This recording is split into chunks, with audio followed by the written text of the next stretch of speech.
How's it going, guys? It's Nate here, and Skyrim's got quite a lot going for it in terms of content. Thousands of colorful characters, hundreds of locations, and dozens of factions. So much content that even nearly 7 years later, some of the game's hidden Easter eggs, secrets, and references buried within the game may have yet to be known by some of us. So today, in honor of that, we'll be taking a look at yet another 10 tiny details you may still have missed in The Elder Scrolls V.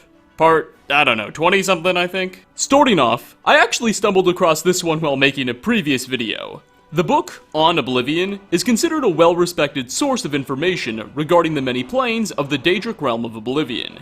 It was written by a member of the Mages Guild named Morian Xenos, who himself was considered a rather brilliant researcher. However, another book the player can find is titled Doors to Oblivion, which was written by an elf who has a name I'm incapable of pronouncing, so we'll put that on screen, who, as you'll discover, was actually Morian Xenos' apprentice. The book reveals that the gifted mage suffered a horrible fate, as the author documents Morian's continued research into Oblivion, and how he is eventually able to travel there and communicate with his apprentice through a cryptic conjuration spell. Actually getting to travel to Oblivion to study it. That's a huge step up from simply reading books about it. Unfortunately, as the story continues, it takes a very tragic turn, when Morian eventually makes it to Apocrypha, the plane of Oblivion ruled by the Daedric Prince of Knowledge, Hermias Mora. It's here where things begin to go very, very wrong. As Morian begins to lose his mind, he starts communicating with his apprentice less and less frequently, and when he does, his speech grows more and more difficult to understand.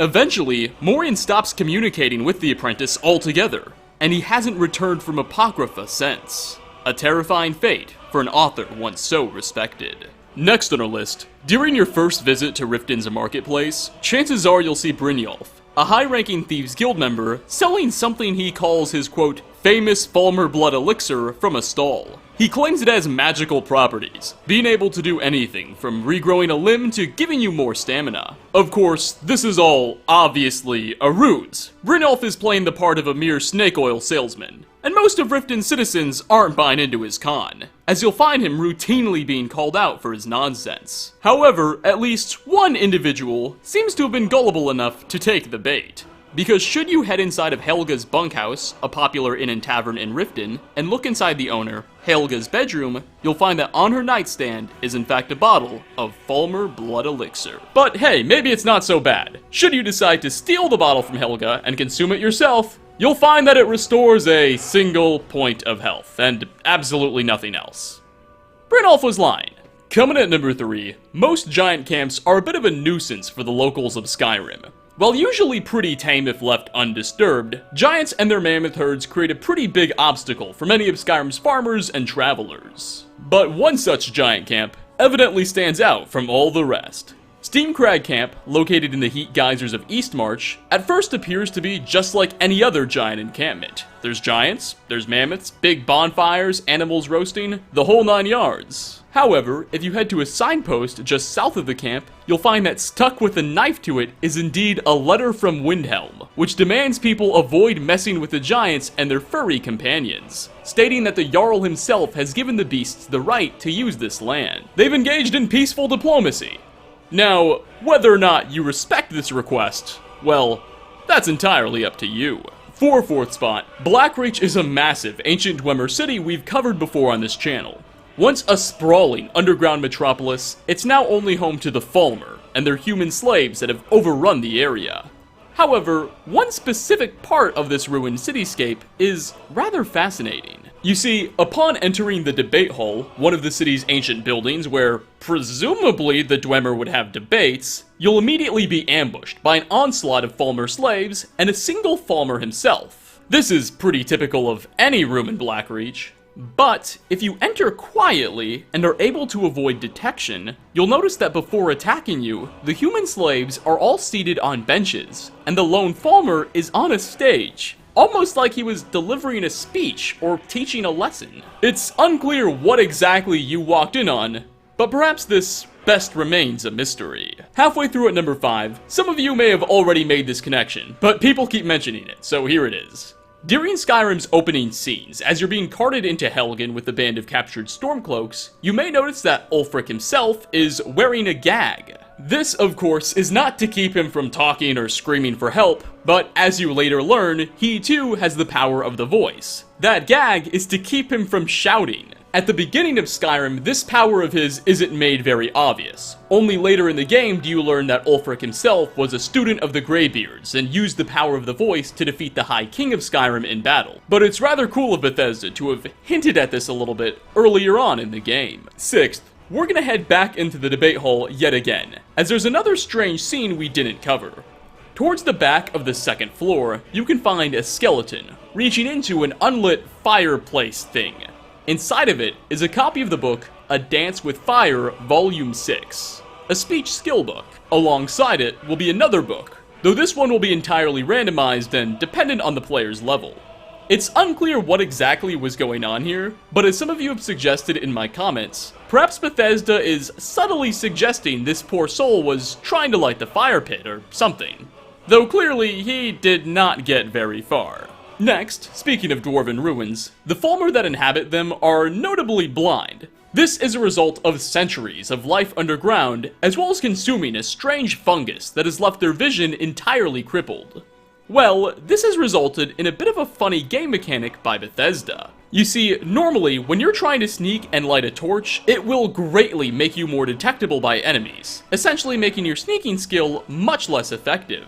But if you're sneaking and light a torch in the presence of Falmer, because they're blind, it will have absolutely no consequence, and will not make them more likely to detect you at all. In regards to them, your sneaking power will remain completely undisturbed. A small detail by Bethesda, but one that I appreciate nonetheless. Coming in at number 8, remember the book Doors to Oblivion, written by Morian Xenos' apprentice that we covered in depth earlier? Well, that book begins with the following quote: "When thou entereth oblivion, oblivion entereth thee." It's a rather ambiguous phrase, but it's certainly pretty ominous. Well, this is actually a nod by Bethesda to the famous book Beyond Good and Evil, written by Friedrich Nietzsche. I hope I pronounced his last name properly. In his book, Nietzsche famously wrote, quote, "When thou gazes into the abyss will gaze into thee." Or as it's been translated into, "When you stare into the abyss stares back." An extremely chilling statement, but evidently Bethesda must agree. At least enough to include it in one of their books. Getting close to the end here at number 9, Katria was a Nordic researcher and author who was killed in the dwarven ruins of Arkithams, while trying to prove her work was stolen by her apprentice. Now her ghost still haunts the halls, trying to accomplish that original goal.